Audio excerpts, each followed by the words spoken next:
Quando vos perseguirem nessa cidade, fugi para outra.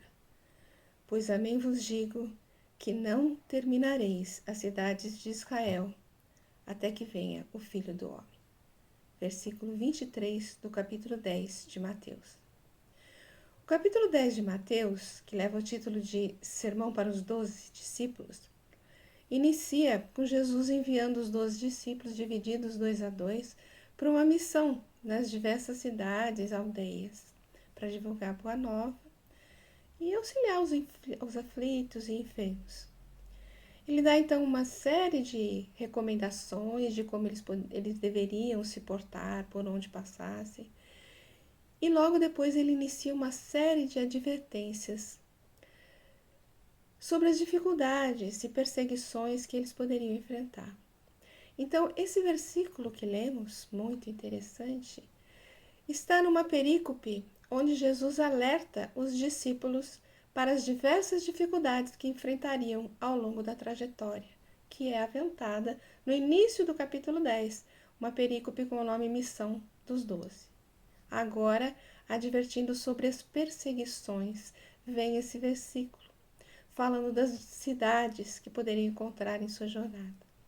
Quando se refere a cidade, podemos entender que cidade pode ser interpretada como um agrupamento de várias casas. E quando se refere à casa no Evangelho, normalmente não se trata da casa física, mas da casa mental. E lembrando da casa mental do espírito, podemos dizer que uma cidade é uma reunião de várias ou de muitas casas mentais. A cidade reflete a vibração formada pela união das várias casas mentais. Lembramos aqui da passagem do cego de Betsaida, que nos esclarece muito com relação a isso. Que depois de curado, Jesus lhe diz: volte para sua casa, mas não volte para a aldeia. Mas acontece que ele morava na aldeia, né? Então, como entender isso? Jesus pretendia que ele voltasse para sua casa, agora purificada, renovada, mas que não cultivasse mais em seu interior, na sua casa mental, a vibração existente naquela aldeia. Portanto, quando Jesus adverte os discípulos quanto a serem perseguidos numa cidade, ele pode estar se referindo ao ambiente vibracional referente aos locais por onde eles passariam. Quando ele diz foge, podemos entender no sentido de não se deixe envolver espiritualmente por essas vibrações. Exerça teu papel, mas mantenha sua serenidade, guardando sempre no seu coração uma vibração amorosa e servil. E prossegue. É importante observar que o espírito deve buscar sempre novos horizontes, mais fontes de conhecimento e mais alimento para a alma. Usar nossa fé raciocinada a nos orientar quais os rumos a escolher para nossos passos. Podemos dizer em sua jornada que você poderá defrontar-se com muitas dificuldades, muitas contrariedades, mas busque manter a sua serenidade, prossiga na jornada, porque certamente você encontrará outras ainda, mas em cada uma delas esteja firme e perseverante, prosseguindo sempre, nunca estacionar. Podemos entender também essas diversas cidades a percorrer como as diversas encarnações a que somos submetidos, para o nosso aprendizado e, consequentemente, para o nosso crescimento. Os diversos estágios de aprendimento, os diversos estágios de aprendizado, para a necessária assimilação dos conhecimentos, especialmente os morais. Na sequência, Jesus nos diz: em verdade vos digo que não acabareis de percorrer as cidades de Israel até que venha o Filho do Homem.